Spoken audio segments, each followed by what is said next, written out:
Nigel, Ruth, croeso ata ni, a da ni yma ar gau Pêl-droed Llandudno, a cau y 3G ydi o, a mae yna newyddion da wythnos yma, bod chi'n cael un ar Maes Tegid? Wel, da ni wedi cael penderfyniad gen y FAW bod gen ni grant assistance. Da ni wedi cael cysylltiad efo addysg Gwynedd a mae bob dim edrych fel da ni'n symud ymlaen. A Ruth, oeddech chi'n rhan o'r broses sydd wedi cael y cau 3G yma. Faint o waith sydd wedi bod i mewn i hyn? Mae'n lot o waith achos da ni'n wedi dallt be oedden ni'n neud i gychwyn a pawb yn dysgu fel da ni'n mynd yn y blaenau. A mae'n amser cyffroes ofnadwy. A Nigel, i'r clwb i hun, be mae hyn yn mynd i olygu oherwydd mae yna nifer o gemau wedi cael ei gyhurio dros y blynyddoedd, gem fyw yn cael ei gyhurio wythnos dwytha. Be mae hyn yn mynd i olygu i'r clwb?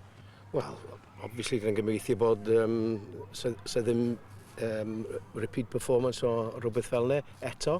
Mae'n pwysig i cymuned, dim jyst i clwb Pêl-droed y Bala, i yr holl bobl sy'n o gwmpas Bala a ysgolion a bob dim. So, dim jyst Bala Town FC, mae'n pwysig iawn i'r cymuned o'r ardal.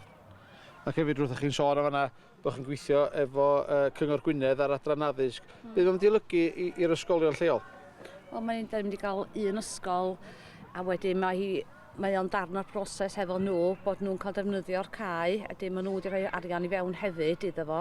A wedyn mae'n jyst fel dwi'n dweud gymuned efo'r ysgol a'r gymuned Bala a Phenllyn. A Nigel, da chi'n glwb eich uchelgeisiol wedi bod ys blynyddoedd bellach ac oes blaniau hir dymor i gael gemau Ewrop yn Maes Tegid? Wel, rhaid i ni wneud dipyn bach mwy o waith os da ni eisiau trafod pethau fel yna, ond jyst gobeithio bod y safon yn y Bala a Pêl-droed yn y Bala yn codi o hyd. Dyna be da ni'n trio bob amser i wneud. A Ruth, cwestiwn ola, pryd mae'r cae yn mynd i gael roed lawr? Dwi'n gobeithio dros yr ha a da ni'n gobeithio fydd yn barod at cychwyn tymor nesaf. Gret. Crossfingers. Diolch yn iawn i'r ddau yn chi a mynd o'n i a pob lwc am weddill y symor. Diolch yn fawr. Thank you.